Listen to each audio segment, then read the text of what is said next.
हरे राम राम राम हरे हरे, हरे कृष्ण कृष्ण कृष्ण हरे हरे। मानस कथाना बीजा दिवसे परम वंदनीय ज्ञातिबंधुओ, परिवारजनों तथा सर्वे स्नेही मित्रों ने मारा कोटि कोटि प्रणाम। गई काले अपने मानस कथा में मानसनु महात्म्य तथा अपना जीवन ने स्पर्शती केटलीक सुसंगत बाबतों थी परिचित थया। आजे आपणे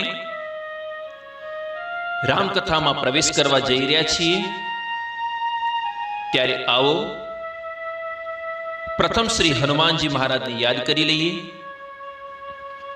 अने त्यारबाद कथा गंगा ने आगळना क्रम में प्रवाहित करिए।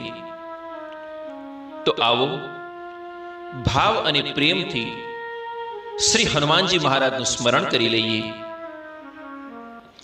प्रणवौ पवन कुमार खलबन पावक ज्ञान धन, जासु हृदय आगार बस ही राम सर चाप धर।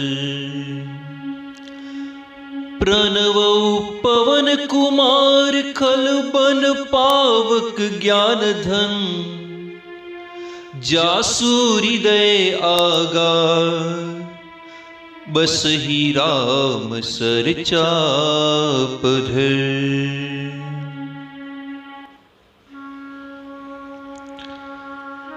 आ रामचरित मानस में कुल 7 सोपानो छे। बालकांड, अयोध्याकांड, अरण्यकांड, किष्किंधाकांड, सुंदरकांड, लंकाकांड अने उत्तरकांड। रामचरित मानसना आ 7 सोपान माथी आपने कोई ने कोई प्रकारनु तथ्य प्राप्त थाय छे। रामचरित मानस एक कल्प वृक्ष छे अने कल्प वृक्ष ए स्वर्गनु एक विशेष वृक्ष छे। आ वृक्ष नीचे बेसी जे पण इच्छा सेववामां आवे छे ए इच्छानी परितृप्ति थाय छे, तमाम दुखो दूर थई जाय छे। एटले ज तुलसीजी कहे छे, रामायण सुरतरु की छाया, दुख भय दूर निकट जो आया। रामायण सुरतरु की छाया, दुख भय दूर निकट जो आया। श्री राम जय राम, जय जय राम। श्री राम जय राम, जय जय राम। श्री राम जय राम, जय जय राम।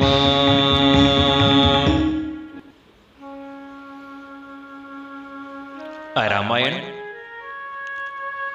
एक कल्प वृक्ष छे।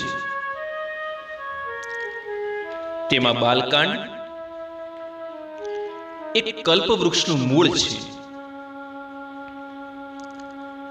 મૂળ એ જમીનની અંદર દૂર દૂર સુધી ફેલાયેલું હોય છે.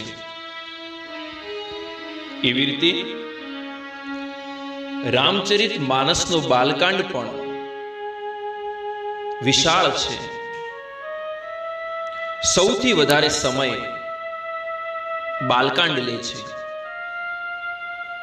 રામકથામાં લગભગ 4 થી 5 દિવસ તો બાલકાંડની જ કથામાં વીતી જાય છે. અદ્ભુત મહત્વ છે બાલકાંડનું. બીજો કાંડ અયોધ્યાકાંડ. અયોધ્યાકાંડ એક કલ્પવૃક્ષનું થડ છે. થડ મજબૂત હોય તો ગમે તેવા આંધી કે તોફાન આવે પણ એ વૃક્ષને તૂટવા દેતું નથી. પ્રભુ શ્રી રામના જીવનમાં પણ અનેક તોફાનો આવ્યા પણ રામ તૂટ્યા નહીં. કારણ કે રામના પરિવાર રૂપી થડ ખૂબ મજબૂત હતું. એટલે તો તુલસીજી કહે છે કે રઘુકુલ રીતિ સદા ચલી આઈ, પ્રાણ જાય પર વચન ન જાય. ત્રીજો કાંડ છે અરણ્યકાંડ. અરણ્યકાંડ એક કલ્પવૃક્ષની ડાળીઓ છે. ડાળીઓ નાની મોટી હોય પરંતુ સમગ્ર વૃક્ષ ઉપર ફેલાયેલી હોય છે. એ જ રીતે અરણ્યકાંડમાં અનેક નાની મોટી વાર્તાઓ આવે છે. તુલસીજીએ તેને સુંદર રીતે કથામાં રજૂ કરી છે. ચોથો કાંડ કિષ્કિંધા કાંડ છે. અને કિષ્કિંધા કાંડ એક કલ્પવૃક્ષનું પાન છે. વૃક્ષ ઉપર અનેક પાન હોય છે. અહીં પાન રૂપે ભગવાન શ્રી રામને અનેક વાનરો, અનેક રીંછોનો ભેટો થાય છે. હનુમાન અને સુગ્રીવનું પણ રામ સાથે મિલન થાય છે. ત્યાર પછી પાંચમું અને માનસનો સૌથી અગત્યનો કાંડ એવો સુંદરકાંડ. સુંદરકાંડ એક કલ્પવૃક્ષનું ફૂલ છે. ફૂલ સુંદર હોય અને સુગંધોથી ભરેલું હોય. સમગ્ર રામાયણની સુગંધ સુંદરકાંડમાં ભરેલી છે. સુંદરકાંડમાં હનુમાનજીના પરાક્રમોની ગાથા છે. અહીં હનુમાનજીનો લંકામાં પ્રવેશ થાય છે. માં ભગવતી જાનકી સાથે ભેટો થાય છે. તુલસીજીએ સુંદરકાંડમાં લંકા નગરીનું કલાત્મક રીતે વર્ણન કર્યું છે.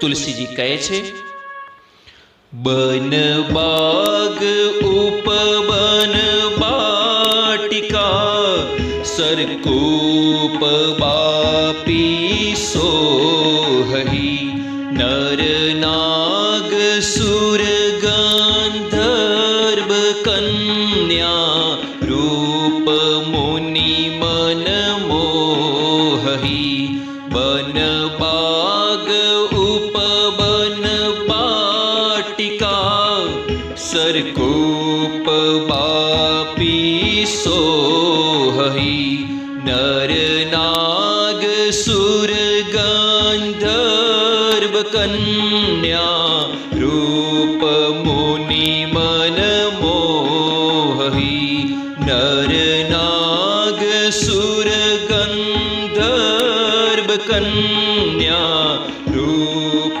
મુનિ મન મોહી. માનસનું છઠ્ઠું સોપાન એટલે લંકાકાંડ. લંકાકાંડ એક કલ્પવૃક્ષનું ફળ છે. અહીં પ્રશ્ન થાય કે લંકાકાંડ એ ફળ કઈ રીતે હોઈ શકે?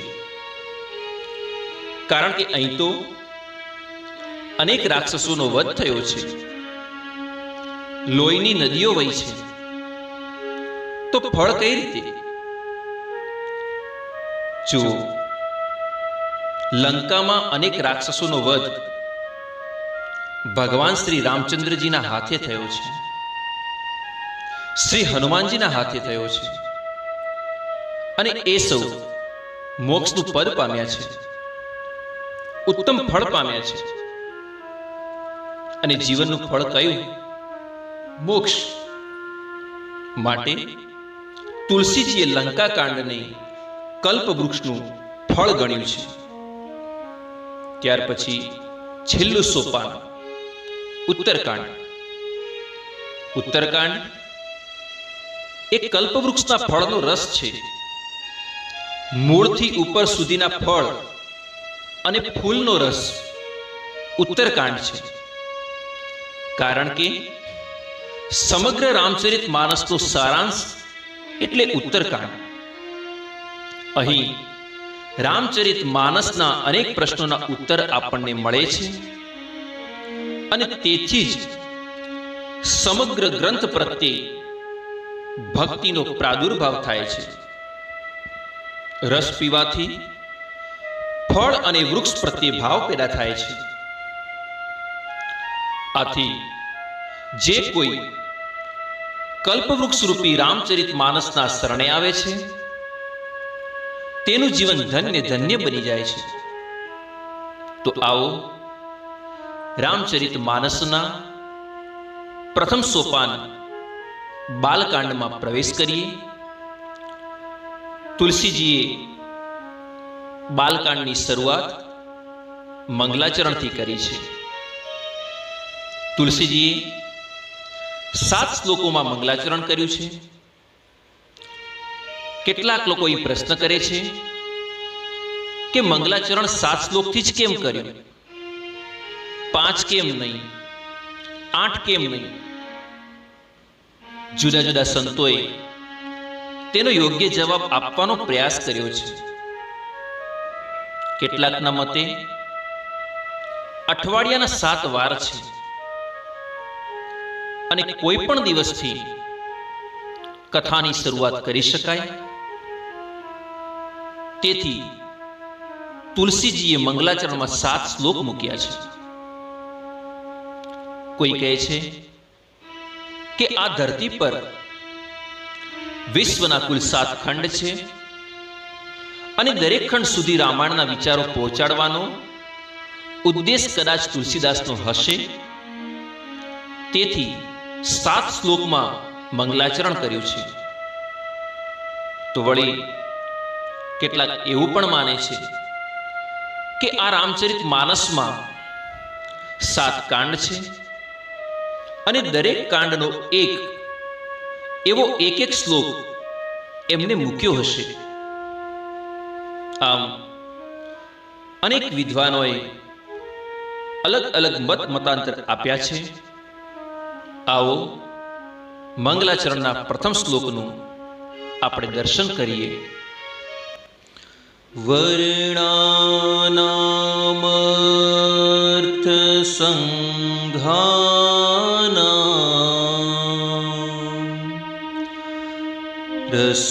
રસાનામ છંદસામપી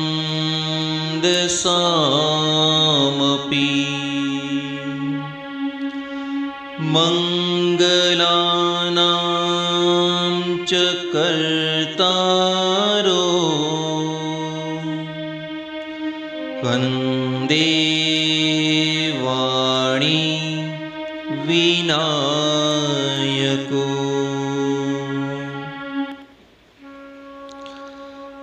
મંગલાચરણના પ્રથમ શ્લોકમાં બાબા તુલસીએ શ્રી સરસ્વતીજી અને શ્રી ગણેશજીનું વંદન કર્યું છે. કોઈ પણ શુભ કાર્યની શરૂઆત કરવાની હોય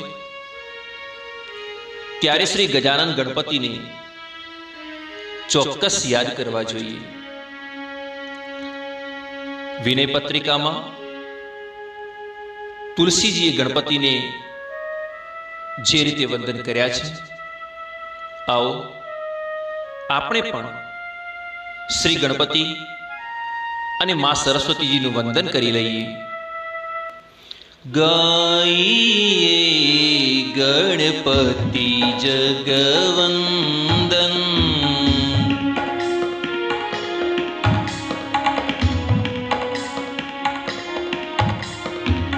શંકર સુવન ભવાની નંદન,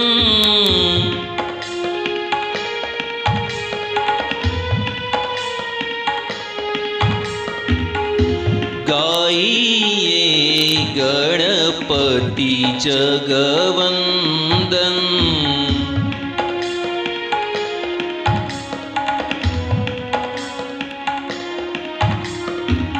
સિદ્ધિ સદન ગજવદન વિનાયક,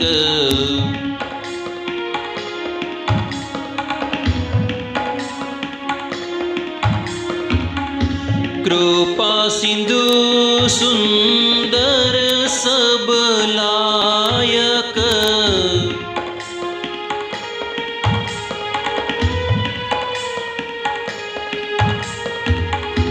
ગાઈએ ગણપતિ જગવંદન,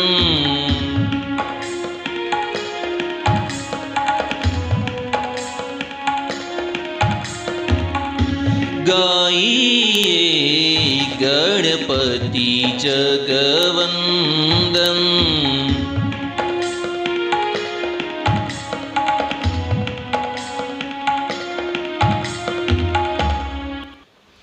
યા કુંદેન્દુ તુષાર હાર ધવલા, યા શુભ્રવસ્ત્રાવૃતા,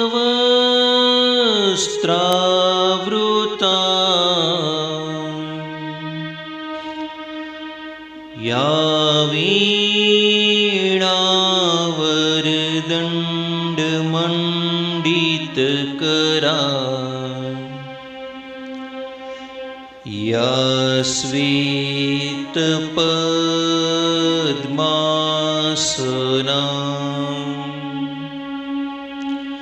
યા બ્રહ્માચ્યુત શંકરો પ્રભુતિર્ભી,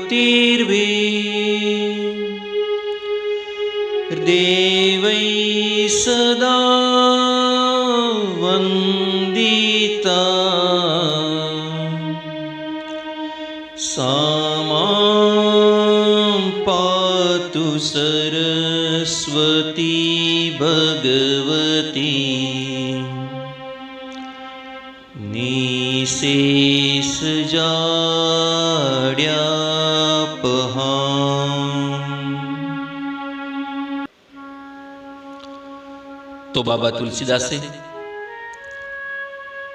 મંગલાચરણની શરૂઆત શ્રી ગણેશજી અને મા સરસ્વતીજીના વંદનથી કરી છે. શ્લોકની શરૂઆત વ થી થાય છે. પ્રથમ અક્ષર વ છે અને રામચરિત માનસના છેલ્લા સોપાન ઉત્તરકાંડમાં છેલ્લા શ્લોકનો છેલ્લો અક્ષર પણ વ છે. શ્લોક આ પ્રમાણે છે. શ્રીમદ્ રામચરિત્રમાનસમિદં ભક્ત્યાવગાહન્તિ તે સંસાર પતંગ ઘોર કિરણે દયંતીનો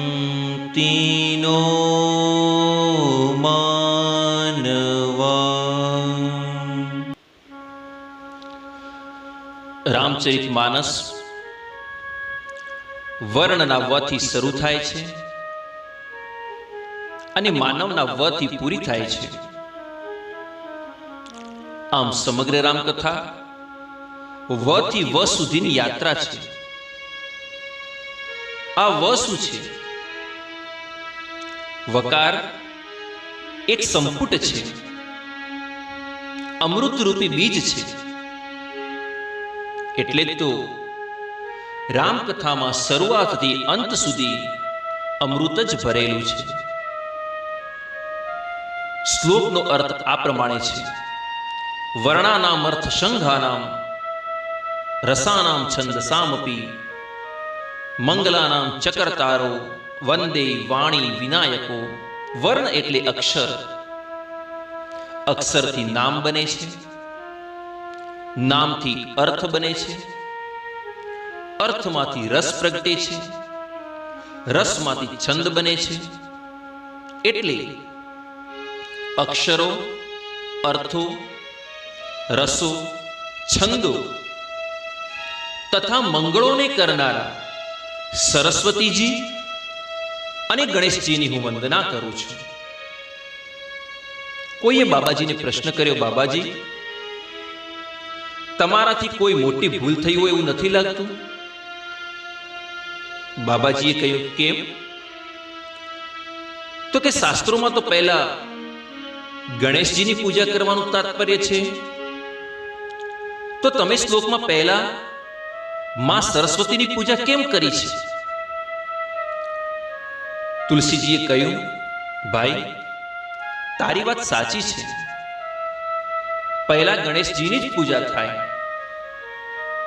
પરંતુ પહેલા ગણેશજીની પૂજા કરવી એવી વિદ્યા આપનાર કોણ? માં સરસ્વતી જ ને. તેથી જ મેં માં સરસ્વતીને પ્રથમ વંદન કર્યા છે. જુઓ, આપણે પણ આપણા બાળકોને સરસ્વતીની પૂજા કરવા કહેવું જોઈએ. એક વિદ્યાર્થી તરીકે સરસ્વતીની પૂજા નિત્ય થવી જોઈએ. એક મંત્ર છે, બાળકોએ તેનો નિત્ય જપ કરવો જોઈએ. મંત્ર આ પ્રમાણે છે: સરસ્વતી મહાભાગે વિદ્યે કમલ લોચને વિદ્યારૂપે વિશાલાક્ષી વિદ્યામ દેહી નમોસ્તુતે વિદ્યામ દેહી નમોસ્તુતે. માં સરસ્વતીને પ્રસન્ન કરવા માટે આ શ્લોકનું ખૂબ મહાત્મ્ય છે. મંગલાચરણના બીજા શ્લોકમાં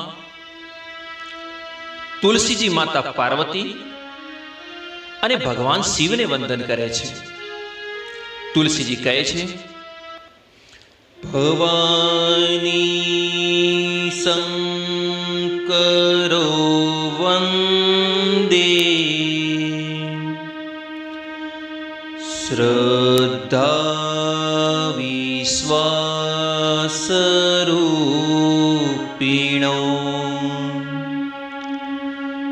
યાભ્યામ વિના ન પશ્યન્તિ સિદ્ધા સ્વાંતસ્થમીશ્વરમ.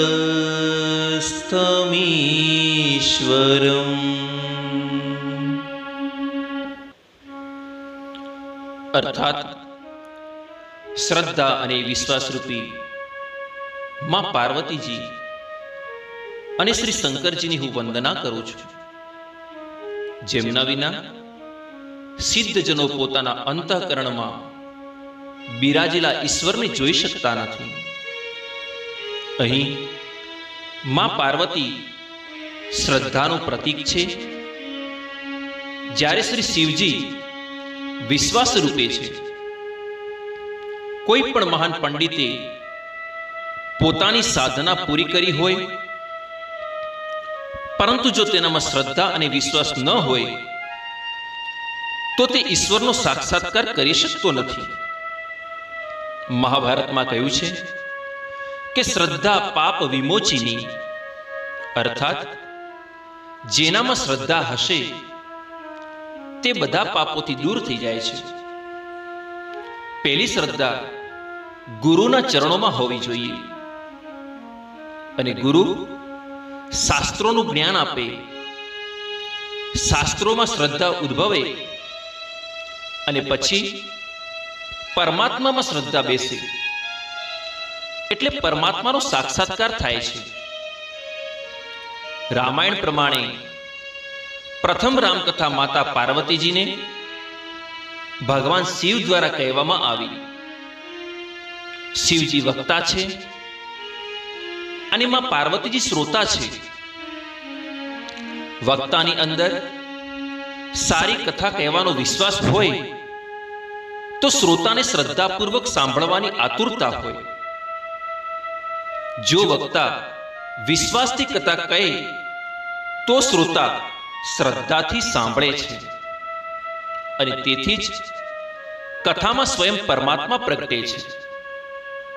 આથી આ શ્લોકમાં શ્રદ્ધા અને વિશ્વાસ રૂપી એવા માં પાર્વતીજી અને શિવજીનું વંદન કરવામાં આવ્યું છે. મંગલાચરણના ત્રીજા શ્લોકમાં તુલસીજી સદગુરુની વંદના કરે છે. તુલસીજી કહે છે, વંદે બોધમયં નિત્યં ગુરું શંકરરૂપિણં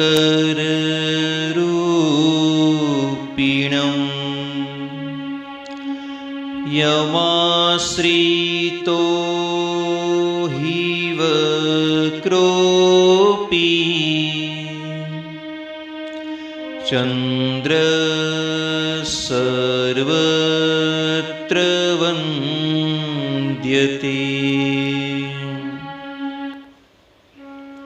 તુલસીજી કહે છે કે જ્ઞાનમય નિત્ય શંકરરૂપી ગુરુની હું વંદના કરું છું, જેમનો આશ્રિત હોવાથી જ વાંકો ચંદ્રમાં પણ સર્વત્ર દેખો ચંદ્રમાં કલંકિત છે, અધૂરો છે, દાગવાળો છે, છતાં તેને શિવ જેવો સદગુરુ મળ્યો અને ચંદ્રમા જેવાને ઉપાડીને મસ્તક પર લગાવી દીધો.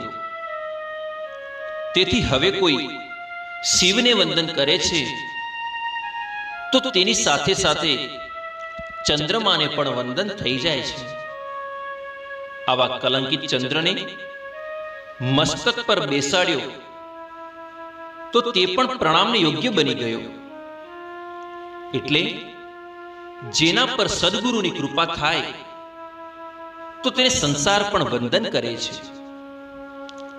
સ્વામી વિવેકાનંદની ઉભા રહેવાની એક અદ્ભુત છટા હતી. તેઓ અડબ વાળીને છાતી કાઢીને ઉભા રહેતા. કોઈએ સ્વામીજીને કહ્યું, સ્વામીજી, તમે વિદ્વાન છો પણ અભિમાની છો. તમે કેવા અભિમાનમાં ઉભા રહો છો? સ્વામી વિવેકાનંદ હસવા લાગ્યા અને કહ્યું કે આ મારું અભિમાન નથી, પણ મારું સ્વાભિમાન છે. કારણ કે મારા ગુરુ રામકૃષ્ણ પરમહંસ છે. તેમણે મારું ઘડતર જ એવી રીતે કર્યું છે. આમ સાચો સદગુરુ હોય ને એ સ્વાભિમાનથી જીવતા શીખવે છે. ચોથા શ્લોકમાં બાબા તુલસી કહે છે, સીતારામ ગુણ ગ્રામ પુણ્યારણ્ય વિહારિણો વંદે વિશુદ્ધ વિજ્ઞાનો કવીશ્વર કપીશ્વરો.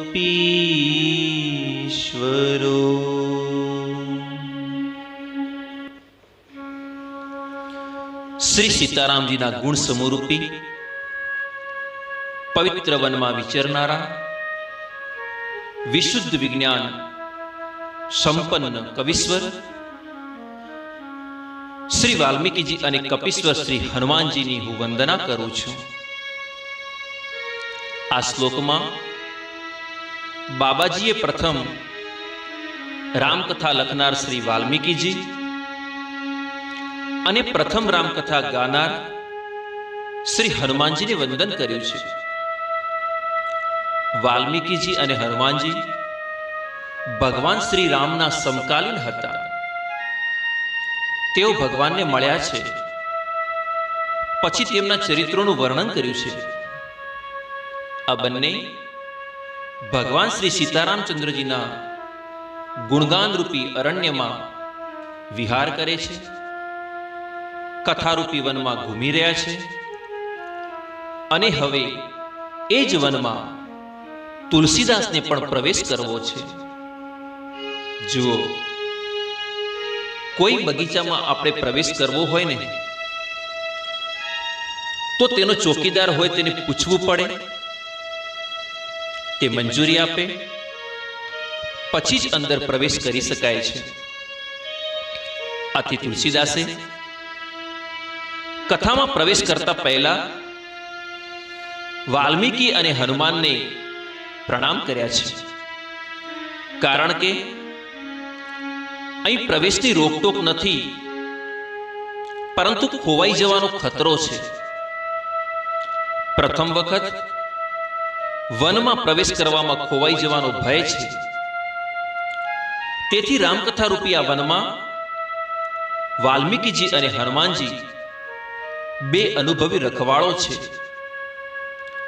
તેથી તુલસીદાસને આ વનમાં ખોવાનો ભય રહેતો નથી અને આરામથી પોતાની યાત્રા પૂરી કરી શકે. તેથી આ બંનેને વંદન કરવામાં આવ્યા છે. 5મા શ્લોકમાં બાબાજી માં ભવાની જગતજનની માતા સીતાને વંદન કરે છે. તુલસીજી કહે છે, ઉદ્ભવ સ્થિતિ સંહાર કારિણીં ક્લેશહારિણં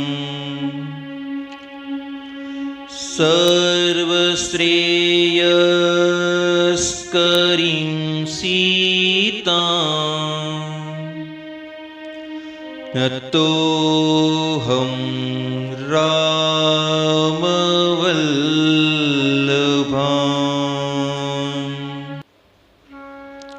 અર્થાત ઉત્પત્તિ, સ્થિતિ એટલે કે પાલન અને સંહાર કરનારા, કલેશોને હરનારા તથા સંપૂર્ણ કલ્યાણોને કરનારા શ્રી રામચંદ્રજીના પ્રિયતમા શ્રી સીતાજીને હું નમસ્કાર કરું છું.